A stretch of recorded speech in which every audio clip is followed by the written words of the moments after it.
Maïf Sport Planet présente C'est quoi le challenge? Une mini-série pour comprendre les enjeux environnementaux et la façon dont le sport peut s'en saisir en musclant ses solutions. L'alimentation.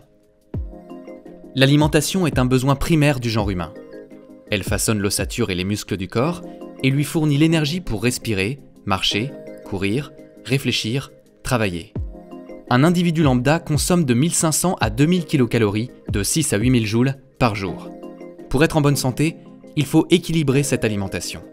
20% de protides, viande, légumes secs, plus 60% de glucides, fruits, légumes, plus 20% de lipides, gras, huile, plus vitamines, plus sels minéraux. La vitamine D est fabriquée à partir de la lumière du jour. Sortez régulièrement. Mais quel est le problème?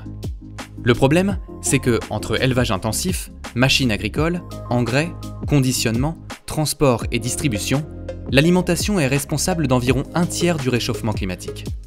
Plus un aliment est transformé, conditionné et acheminé, moins bon est son bilan carbone. Pourtant, les villes françaises importent 98% de leur alimentation, d'une autre région, d'un autre pays ou d'un autre continent.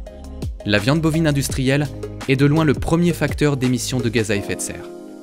Et le sport dans tout ça? Un sportif assidu consomme 2 à 3 fois plus de calories qu'un individu sédentaire.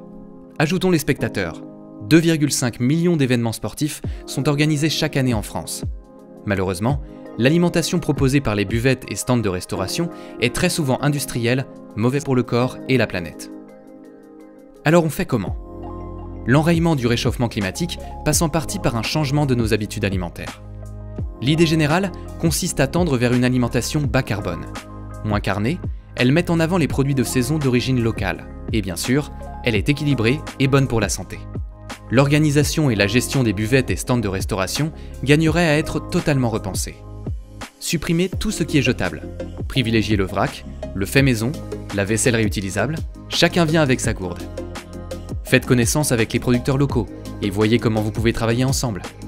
Mutualisez les équipements. Il y a peut-être une machine à laver la vaisselle dans une école aux alentours. Dites stop aux bouteilles en plastique. Proposez uniquement l'eau du robinet. Limitez le gaspillage alimentaire, car 30% de ce qui est produit n'est pas consommé. Anticipez les quantités réellement nécessaires.